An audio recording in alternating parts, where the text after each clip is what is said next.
Ito ang Birmania, isang kaharian kung saan sagana, tahimik at payapa ang pamumuhay ng mga tao. Anak ko, anong gusto niyo? Magiging hari o pari? Ako po, Ama. Gusto ko po maging hari. Ako rin po, Ama. Siguro ma, hari na lang din.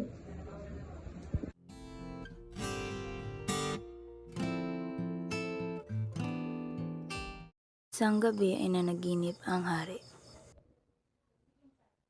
Diego, nakikita mo ba doon si Juan? Oh, malamang. Kitang-kita mo din ba yung sinong kasama niya? Oh, malamang. Ibang kadar na. Ano pa ba? Meron akong balak gawin kay Juan. Anong binabalak mo, Pedro? Ang binabalak ko para kay Don Juan ay kunin sa kanya ang ibong Adarna. Sa anong paraan? Ang binabalak ko para makuha ko sa kanya o atin ang ibong Adarna ay bubugbugin siya hanggang di na makatayo. Sa panaginip niyang ito ay pinaslang ni Don Pedro at Don Diego si Don Juan.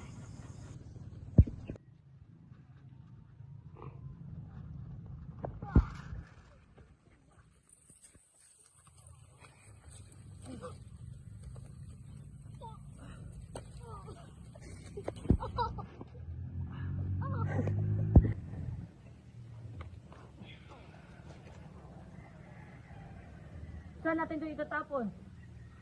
Labis siyang nag-alala sa kanyang napanaginipan, dahilan upang siya ay magkasakit ng malubha.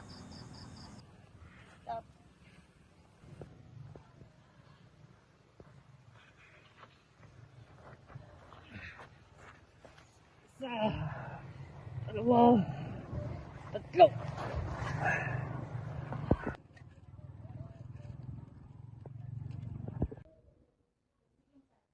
Ang sakit ng hari ay kadahilanan ng kanyang labis na pag-aalala tungkol sa kanyang mapanaginipan. Ano ang lunas para sa kanyang sakit? Ang lunas para sa sakit ng hari ay ang awit ng ibong Adarna. Tatagpuan ito sa bundok Tabor, sa punong Piedras Plantas.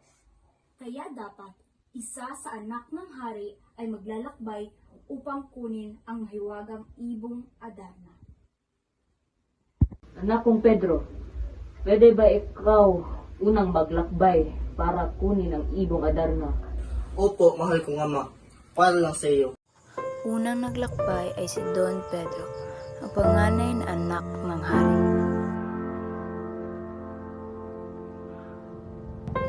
Tatlong buwan na naglakbay si Don Pedro upang matagpuan ang landas patungong bundok Tabor.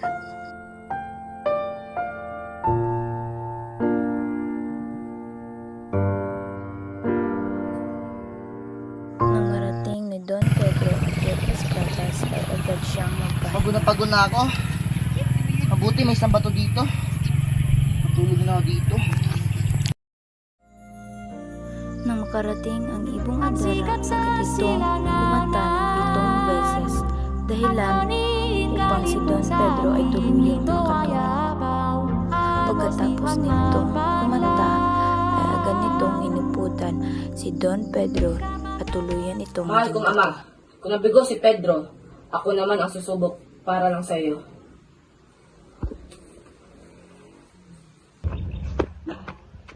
Kung nabigo si Don Pedro, ako naman nasusubok para sa trono. Ang pangalawang naglakbay ay si Don Diego.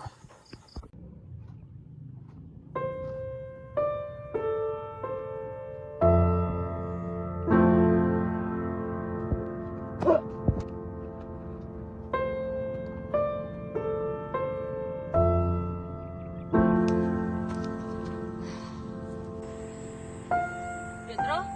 Ano ba yan?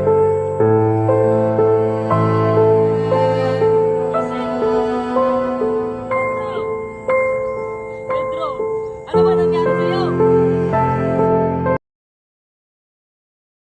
Siguro magpapahinga na rin ako kasi malayo rin yung nilakbay ko. Kagaya ni Don Pedro, si Don Diego ay naging bato rin dahil sa ibong Adarna. Ako naman ang susubok, mahal kong ama. Pangakong hindi ko babalik na biguan. Ang pangatlong naglakbay ay si Don Juan, ang bunsong anak ng hari. Para sa iyo, mahal kong ama, gagawin ko ang lahat. Noong una ay nag-aatubili pa ang hari na paglakbayin si Don Juan,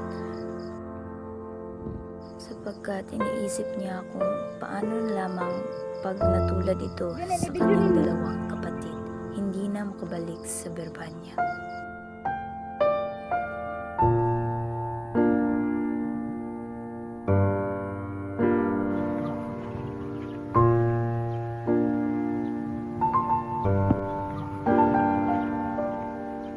Sa kanyang paglalakbay ay nakakita siya ng leprosong ermitan. May mga handog ko sa pagkain ka.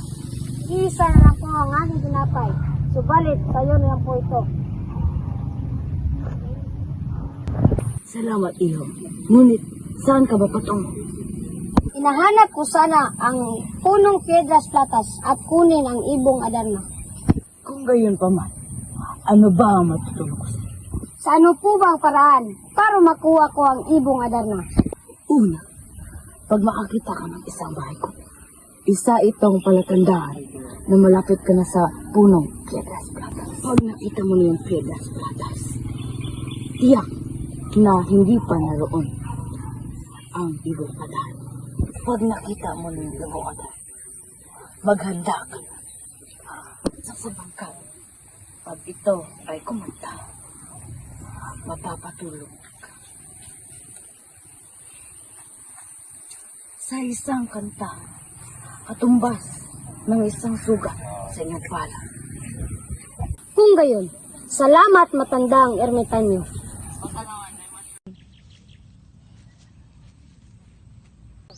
Nasaan na ba ang Piedras Platas? Tinulungan ng leprosong ermitanyo si Don Juan kung paano kunin ang ibong Adarna at kung saan ito matatagpuan.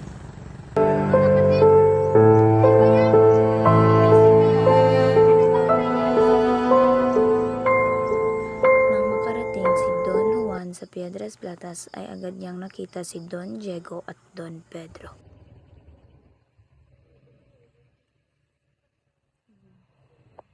Sa wakas, hindi ko na ang ibong Adarna.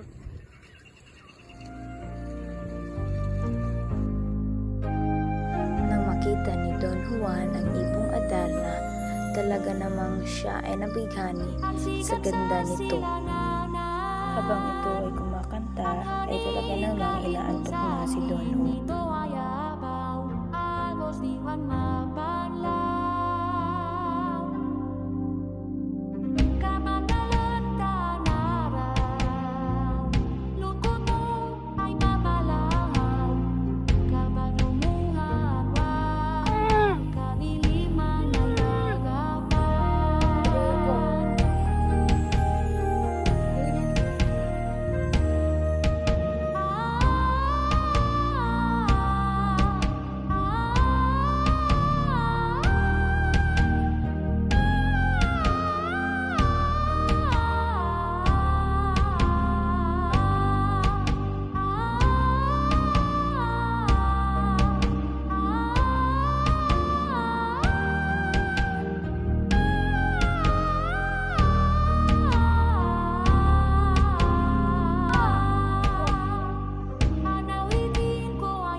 Matapos kunin ni Don Juan ang ibong Adarna ay agad niyang pinuntuhan ng kanyang mga kapatid.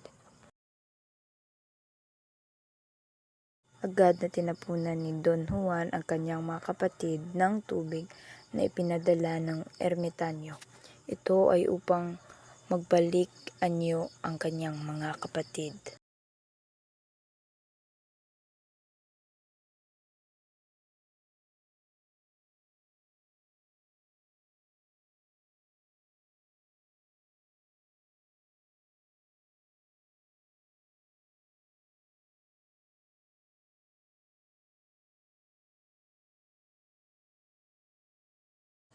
Pagkatapos noon ay pumunta siya sa bahay ng ermitanyo. Opo.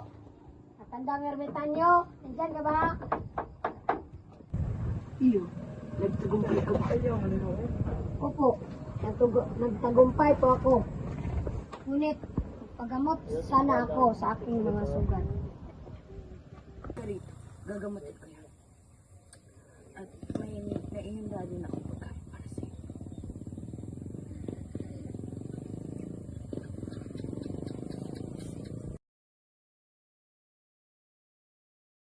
Pagkatapos sa pangyayaring iyon ay hindi naman talaga maiwasan nila Don Diego at Don Pedro na magselos kay Don Juan dahil sa kanyang tagumpay.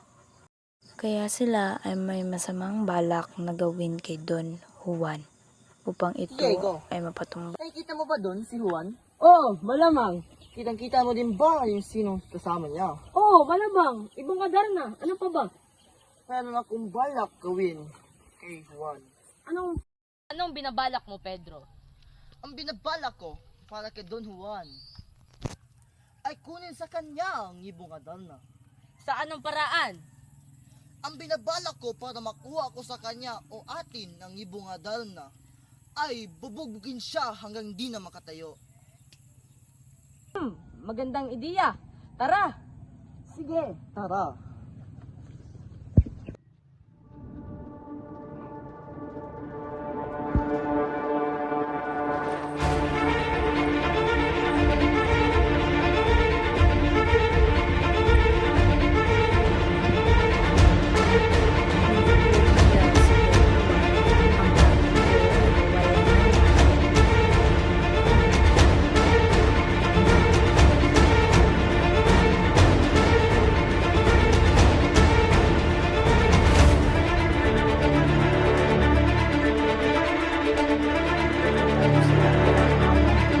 Si Don Juan ay nagdala ng itinanggal sa isang baril.